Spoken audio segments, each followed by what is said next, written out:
अगर आप पीएफ के मेंबर हैं तो ये वीडियो आपको शॉक कर देगी। आपको जो मैं आज जानकारी देने वाला हूँ, ये जानकारी मैंने पहले कभी नहीं दी है, ना ही किसी और चैनल ने, ना ही किसी और वेबसाइट ने ये जानकारी आपको बताई है। तो नमस्कार दोस्तों, मेरा नाम है सागर, मेरा यूट्यूब चैनल है।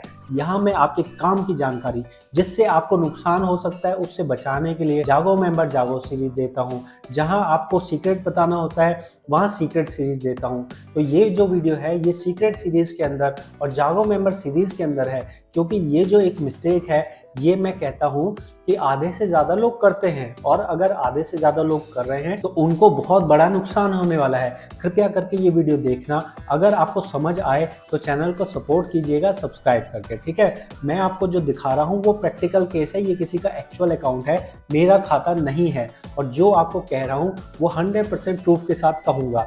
यहाँ आप देख लीजिए, यहाँ पे प्रॉब्लम क्या है। प्रॉब्लम ये है कि अगर आपने अपना नॉमिनी फॉर्म भरा है तो दोस्त मेरे, भाई मेरे, 90% चांस है कि आपने अपना नॉमिनी फॉर्म गलत भरा है। अब मैं ऐसा क्यों कह रहा हूँ, ये समझने के लिए आपको मैं ले जा रहा हूँ पीएफ इंडिया की वेबसाइट पे। तो यहाँ आप देख लीजिए, पीएफ इंडिया की वेबसाइट पे अगर मैं आपको होम पेज से दिखाऊं, होम पेज पे जाना है, डैशबोर्ड पे जाना है। सब्र रखो, मैं आपको जो जानकारी दे रहा हूँ ना, सीक्रेट सीरीज है, कोई आपको नहीं बताएगा, कभी आपको ये देखने को इंटरनेट पे नहीं मिला है। यहाँ आप देख सकते हैं टोटल पेंशनर लिखा हुआ है। अब इस टोटल पेंशनर के अंदर जो कहानी है वो इम्पोर्टेंट है। मैं आपको ये इसलिए बता रहा हूँ ना, क्योंकि मैं डेथ क्लेम के बारे में इंक्वायरी लेता हूँ, मुझे पता है क्या क्या दिक्कतें होती हैं। तो यहाँ आप देखिए ध्यान से, यहाँ कई तरह की आपको पेंशन मिलती है। और जो आप नॉमिनी फॉर्म भरते हो, नॉमिनी फॉर्म का काम क्या होता है? नॉमिनी फॉर्म का ये काम होता है, भाई साहब, अगर मेंबर जिसका पीएफ है अगर वो मर जाए तो उसका पैसा किसको दिया जाएगा? पीएफ दिया जाता है, पेंशन दिया जाता है और ईडीएलआई दिया जाता है। ये तीन चीज़ें दी जाती हैं, ठीक है।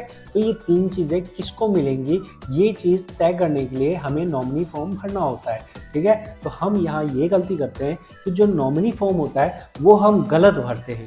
गलत भरने की वजह से आपको लगता है कि आपने नॉमिनी फॉर्म भर दिया, आप बहुत समझदार हो, लेकिन एक्चुअल में आप समझदार नहीं हो। आपने नॉमिनी फॉर्म गलत भरा है। आपने क्या गलती की है, यहाँ आपको समझने के लिए देख लीजिए ध्यान से कि हमारे पास जो पेंशन होती है वो कई तरह की होती है, जिसमें से मोस्ट कॉमन जो आप देखेंगे वो होती है विधवा पेंशन। मान लीजिए मेंबर एक्सपायर हो गए तो विधवा पेंशन मिलती है। उसके बाद जो आप देखेंगे तो यहाँ पे चिल्ड्रन पेंशन होती है। तो यहाँ पे मदर का नाम मेंशन है, चिल्ड्रन का नाम मेंशन है, ठीक है। ये हम इस बारे में मेन टॉपिक हमारा ये है। ये वाला जो पेंशन है ये कौन सा है? ये वो है जो मेंबर जिंदा है। अगर मेंबर जिंदा है तो उस केस में नॉमिनी फॉर्म का कोई इंपॉर्टेंस नहीं होता है, फिर तो जो मेंबर है उसी के नाम पे मिलेगा। लेकिन यहाँ आप देख सकते हो लगभग 20 लाख फीमेल्स हैं जिनको पैसा मिल रहा है, और लगभग 6 लाख जो बच्चे हैं उनको पैसा मिल रहा है। तो आपने नॉमिनी फॉर्म में ये गलती करी है कि जब आपने नॉमिनी फॉर्म भरा है तो आपने सिर्फ और सिर्फ वाइफ की डिटेल डाली है, अपने बच्चों की डिटेल नहीं डाली है। अगर आपने बच्चों की डिटेल नहीं डाली है दोस्त, तो वो फॉर्म आपका काम का नहीं है। अगर आपको कुछ हो गया तो आपकी वाइफ को ही सिर्फ पैसा मिलेगा। फिर आपके ऐसे केस में जब पीएफ ऑफिस के अंदर आप क्लेम करोगे तो वो क्लेम रिजेक्ट कर दिया जाएगा। ये कहा जाएगा कि इसमें आपने बच्चों की डिटेल नहीं डाली है, और अगर बच्चों की डिटेल नहीं है तो वो ऑनलाइन नॉमिनी फॉर्म खराब हो गया। फिर आपको सारा प्रोसेस मैनुअल करना पड़ेगा। मैनुअल करने के लिए आपको सारी चीज़ें जो परेशानी होती है, सारी परेशानी भुगतनी पड़ेंगी। तो यहाँ जो मैं आपको कह रहा हूँ प्रैक्टिकल केस है, मुझे पता है, मैं जानता हूँ कि यहाँ जो नॉमिनी फॉर्म भरे गए हैं वो 50% से ज़्यादा फॉर्म इसलिए भरे गए हैं क्योंकि पीएफ ऑफिस ने एक बार झटका दे दिया था। एक बार झटका दे के ये कहा था कि भाई अगर किसी ने नॉमिनी फॉर्म नहीं भरा तो हम उसे पीएफ निकालने नहीं देंगे। ये इस तरह से झटका देने की वजह से 50% नॉमिनी फॉर्म भरे गए हैं, और जितने भी फॉर्म भरे गए हैं वो जल्दबाजी में भरे गए हैं। तो मैं यहाँ आपको करेक्ट कर रहा हूँ, यहाँ पे आपको ऐसी मिस्टेक नहीं करनी है। तो यहाँ आप देख सकते हैं इस भाई साहब ने नॉमिनी फॉर्म भरा है। अगर मैं इसे व्यू करता हूँ, हालांकि इन्होंने ई साइन नहीं किया है, लेकिन वो ई साइन वाला काम बाद में हो सकता है। मेरा पॉइंट है कि आप नॉमिनी फॉर्म गलत मत भरिए। तो यहाँ पे क्या मिस्टेक करी है इन्होंने? यहाँ ये मिस्टेक करी है कि भाई साहब के 2 बच्चे हैं, लेकिन इन्होंने बच्चों की डिटेल नहीं डाली है, ओनली एंड ओनली अपनी वाइफ की डिटेल डाली है। तो अगर इस भाई साहब को कुछ हो जाता है तो इनका ये नॉमिनी फॉर्म काम नहीं करेगा, इनकी वाइफ को ऑफलाइन ही फॉर्म भरना पड़ेगा, सारा चक्कर ऑफलाइन लगाना पड़ेगा। तो कृपया करके अगर आपने नॉमिनी फॉर्म भरा हुआ है दोस्त मेरे, भाई मेरे, तो कृपया करके इतना समझ लीजिएगा कि अगर आप मैरिड हैं तो आपको क्या करना है, आप सिर्फ और सिर्फ अपनी वाइफ को ही नॉमिनी बना सकते हैं। चाहे आपको अपनी वाइफ पसंद ना हो तो भी पीएफ के अंदर लिखा हुआ है कि हमें अपनी वाइफ को ही नॉमिनी बनाना है। अगर आपके बच्चे हैं तो जो भी बच्चा है, अगर 6 महीने का बच्चा है तो आपको 6 महीने के बच्चे को भी नॉमिनी बनाना होगा, क्योंकि मेरे भाई मेरे दोस्त, आपके ऊपर एक्सपायरी डेट नहीं लिखी है तो आप कभी भी जो है भगवान को प्यारे हो सकते हो। तो अगर आपके जो भी बच्चे हैं, चाहे कोई 18 साल से कम का है, अगर 18 साल से कम का है तो उसमें लिखा रहता है कि गार्जियन किसको बनाना है, तो गार्जियन के नाम पे आप मदर को ही गार्जियन बना सकते हैं, लेकिन निश्चित तौर पे आपको सभी बच्चों की डिटेल डालनी है, वाइफ की डिटेल डालनी है। अब सेकंड सिचुएशन समझते हैं। अगर आप अनमैरिड हैं तो आपको ऐसी कोई रिस्ट्रिक्शन नहीं है कि आपको पेरेंट्स को ही अपना नॉमिनी बनाना है। आप चाहिए तो अपनी गर्लफ्रेंड को बना सकते हैं, अपने दोस्त को बना सकते हैं, अपने पड़ोसी को बना सकते हैं। उस टाइम पे आपको नहीं कहा जाएगा कि भाई साहब आप अपने पेरेंट्स को ही बनाइए। लेकिन अगर आप मैरिड हैं तो आपसे ज़बरदस्ती है कि आप अपनी वाइफ को ही नॉमिनी बना सकते हैं। अगर आपका नेक्स्ट पॉइंट होता है कि भाई साहब अगर हम मैरिड हैं या अनमैरिड हैं तो हम कितना कितना परसेंट देंगे, तो यहाँ ध्यान से समझिएगा। जो मैं आपको कह रहा हूँ ना भाई, ये आपको कहीं और जानकारी नहीं मिलेगी। मैं सबको जानता हूँ, कौन कितना समझता है, कौन कितना जानता है। तो यहाँ जो मैं आपको कह रहा हूँ वो बहुत इंपॉर्टेंट है, ध्यान से समझना।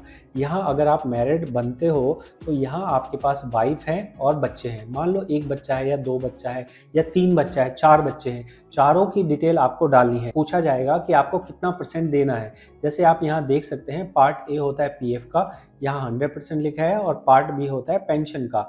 तो अगर आप मैरिड हैं तो आपको एक जगह मेंशन करोगे वाइफ की डिटेल, तो वही आपकी ईपीएस में भी आ जाएगी। लेकिन अगर आप अनमैरिड हो तो आपको 2 बार डिटेल भरनी पड़ेगी कि आप पीएफ के लिए किसे नॉमिनी बनाना चाहते हो और ईपीएस के लिए किसे नॉमिनी बनाना चाहते हो। ठीक है, वाइफ के केस में और अनमैरिड के केस में, दोनों केस में आपसे परसेंटेज पूछा जाता है। तो मेरी सलाह आपको ये रहेगी कि जब आप पीएफ के लिए नॉमिनी कर रहे हैं तो आप 99% अपनी वाइफ को दीजिए और बाकी जो बच्चे हैं उनको आप छोटा मोटा शेयर दे सकते हैं। जैसे मान लो 2 बच्चे हैं तो यहाँ पे 98 कर दो और 1% दे दो बच्चों के नाम पे।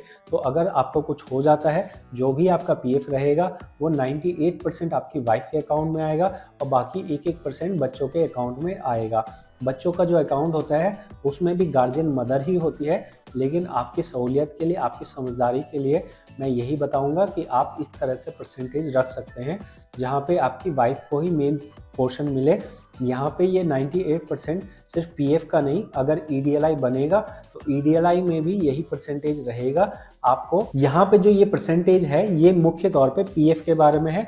जो पेंशन मिलती है, पेंशन के अपने नियम है कि किसको कितनी पेंशन दी जाती है, तो पेंशन के नियम आपको नहीं समझने हैं। यहाँ पे मेनली जो हम परसेंटेज डिसाइड कर रहे हैं वो पीएफ के लिए होती है। तो पीएफ की बात आप समझ गए। अगर आप अनमैरिड हैं, अगर मान लीजिए आपने अपनी मदर और फादर दोनों को बनाना है तो आप मदर फादर दोनों को बना के 50-50% कर सकते हैं, जिसमें अगर आपको कुछ हो जाता है तो आपकी मदर फादर दोनों को 50-50% का आपका पीएफ मिल जाएगा। ठीक है, जो ईडीएलआई है, ईडीएलआई का कितना मिलेगा उसके बारे में यहाँ मेंशन नहीं है। तो जो चीज़ डॉक्यूमेंट पे नहीं है वो मैं नहीं कह सकता हूँ। इस नॉमिनी फॉर्म के ऊपर में ईपीएस और पीएफ के बारे में लिखा हुआ है, वो 2 चीज़ें मैं आपको बता रहा हूँ। ये जो मैंने वीडियो आपको बना के दी है ये बहुत ही ज़्यादा इंपॉर्टेंट वीडियो है। आपको कितनी समझ आई ज़रूर 10 में से नंबर दीजिए, और साथ में ही कोई भी दिक्कत हो तो प्लेलिस्ट में जाइए। देखिए मैंने पूरी प्लेलिस्ट बना रखी है, डेथ क्लेम के बारे में, जागो मेंबर जागो सीरीज के बारे में, सारी इन्फॉर्मेशन आपको दी जा रही है ताकि आपका भला हो सके।